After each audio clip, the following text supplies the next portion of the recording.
il faut revenir à nos fondamentaux français. Et si la France a été capable d'assimiler des générations différentes d'immigration, c'est bien parce qu'il y avait une volonté. On a abandonné cette volonté. Les dégâts sont considérables.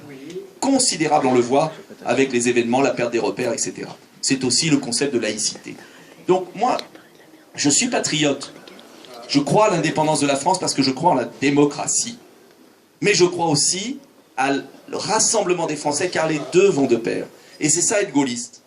C'est penser que tous ensemble, on va s'en sortir. C'est pas commencer à dire toi parce que t'es riche, c'était un méchant, ou l'inverse, c'est le Front de gauche qui a un côté caricatural, sectaire, et puis de l'autre, le Front National, qui est très différent. Et moi, je ne serai pas dans une critique absolue du Front National permanente des journalistes, qui est idiote, parce que la vitrine de Marine Le Pen n'a rien à voir avec l'arrière-boutique de Jean-Marie Le Pen. Et ne pas le reconnaître, c'est tomber dans une espèce de caricature. En revanche, ce que je sais, je vais vous en parler dans un instant, c'est qu'on ne redressera pas la France si on ne met pas tout le monde sur le pont. Tout le monde sur le pont. Et si on n'a pas un discours de rassemblement.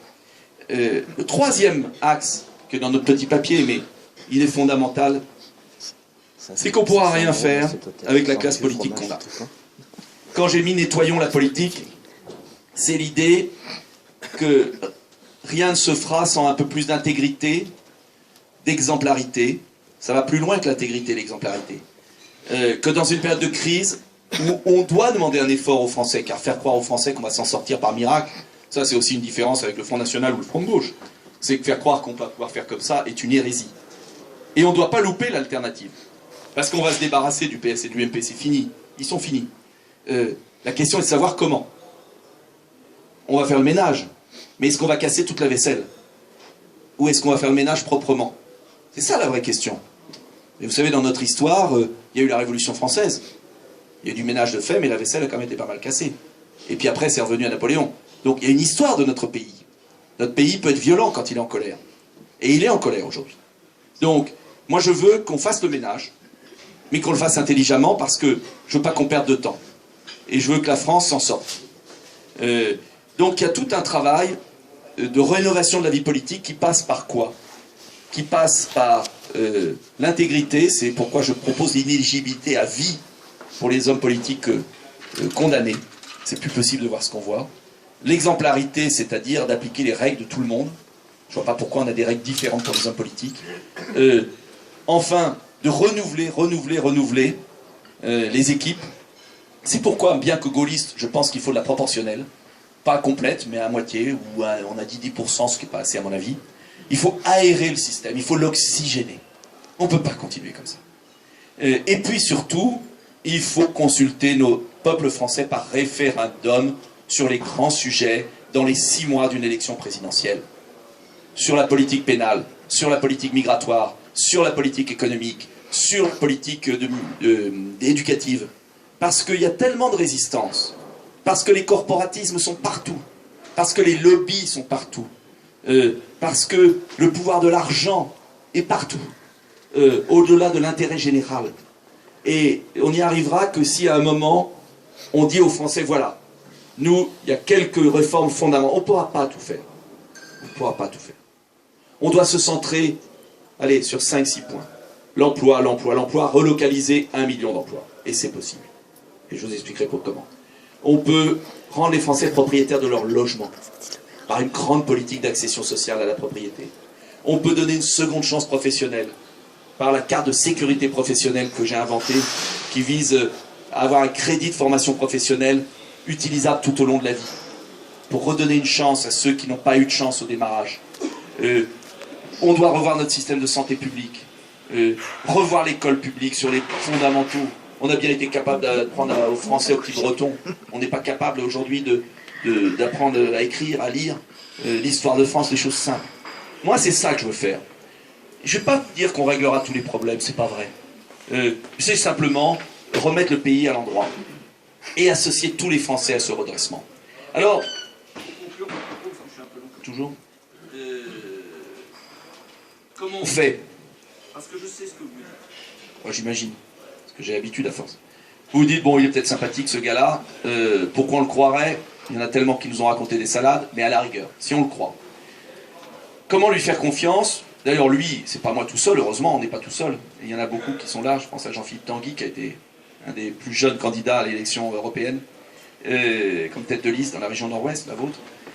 Bref, il est peut-être sympathique, il dit peut-être des choses justes, mais le pauvre gars, il est à 5%. Et ça en mieux, parce qu'il était à 2% à la présidentielle. Est-ce qu'on vote pour quelqu'un qui est à 5%? Voilà, c'est ça la vraie question. Il ne va pas y arriver. Et ce qu'on vous dit souvent sur les marchés, c'est oui, peut-être pas mal, mais bon, de toute façon, il ne va pas y arriver, et de toute façon, on a les 3 loustiques, et voilà. Bon. Alors moi, je vais vous dire quelque chose de très simple. Dans l'histoire, si ceux qui étaient à 1% ou à 5% s'étaient arrêtés, ben, il n'y aurait pas eu d'histoire de France. C'est tout con, mais c'est la vérité. Et je vais vous dire autre chose. Regardez les sondages, c'est très intéressant. Je disais à la presse, je suis désolé de me répéter pour ceux qui m'accompagnent depuis ce matin. Il y a 3 candidats en tête, enfin dont on nous parle toute la journée. Hollande, Sarkozy, Le Pen. Chacun de ces candidats suscite une allergie profonde de 2/3 des Français. Oui. François Hollande, 65% des Français ne veulent surtout pas le revoir pour un second mandat. Et c'était 80% il y a un mois. Bon, les événements ont fait qu'il a repris un peu de hauteur.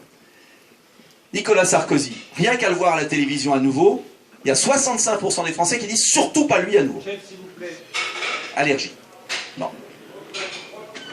Marine Le Pen, même si elle n'a jamais gouverné, il y a 65% des Français qui disent on ne peut pas lui confier les clés de la boutique.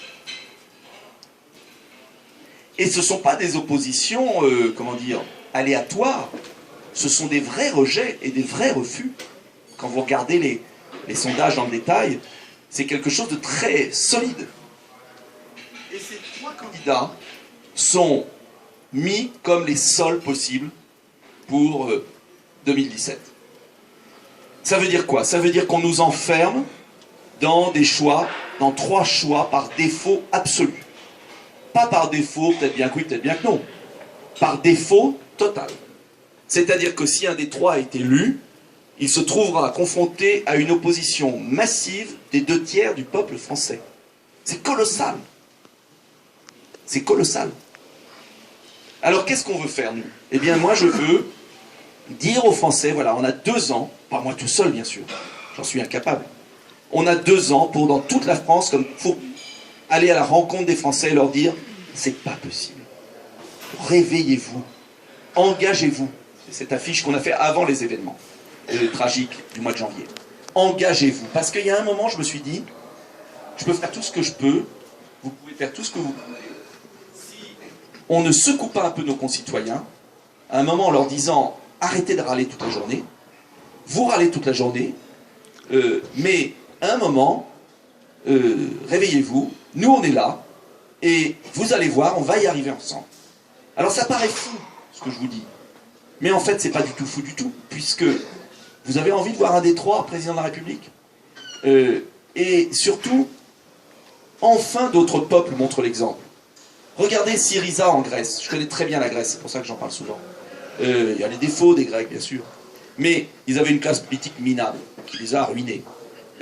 Toujours 2 familles. Alors eux, c'était simple, c'était 2 familles. Les Papandréou, les Karamandis. Qui ont placé tout leur argent en Suisse, aux États-Unis, et qui ont ruiné le pays. Bon.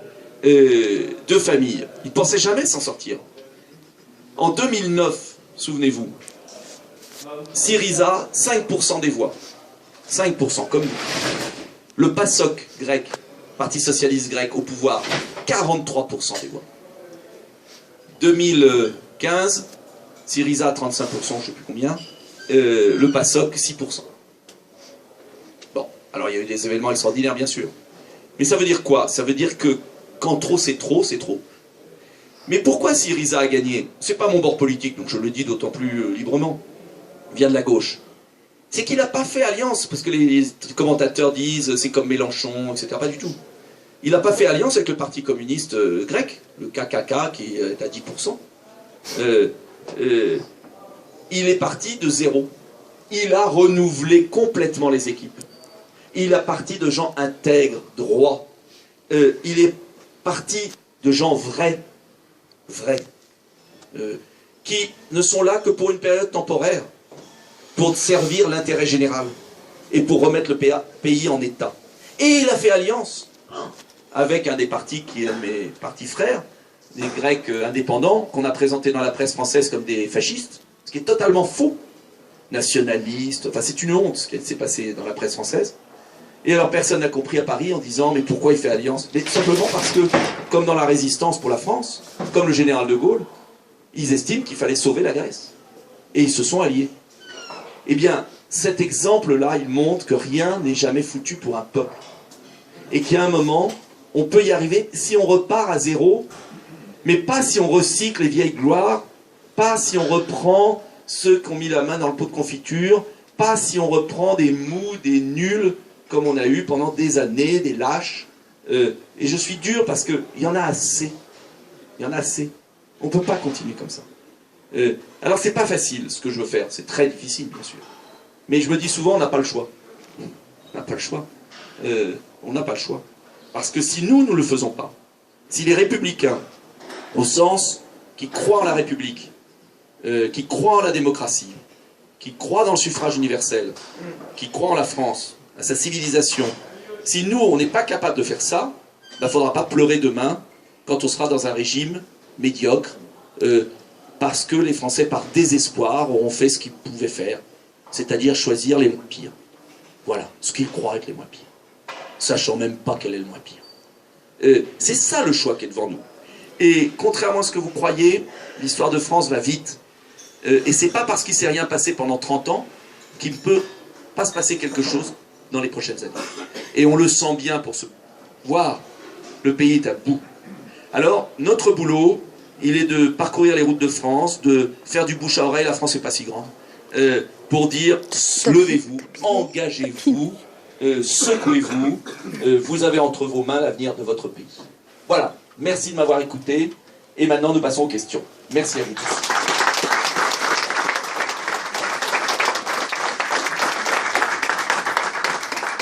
Alors, on fait par groupe de questions, et puis Jean-Philippe et d'autres, et tous ceux qui sont là, poursuivront. Moi, je ne suis pas omniscient. Voilà, je vous ai dit ce que j'avais sur le cœur. Qui veut poser des questions, même gênantes? Monsieur voulait poser une question tout à l'heure. Vas-y, pose une question.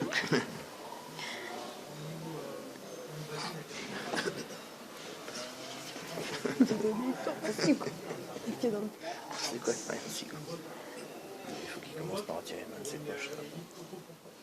Et qui n'a que faire de ces citoyens, comme vous l'avez dit,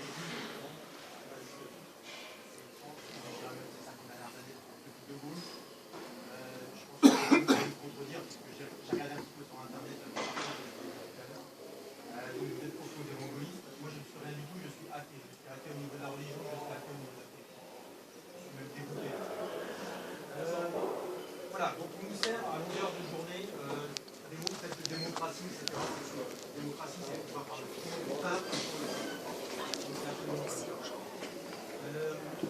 Je voulais dire aussi, a-t-on besoin de 900 personnes dans un gouvernement pour gouverner? J'ai pris quelques petites notes avant de venir. Pour prendre un pays comparable à la France, donc l'Allemagne, vous en avez parlé tout à l'heure, dans le gouvernement, ils sont 300 personnes.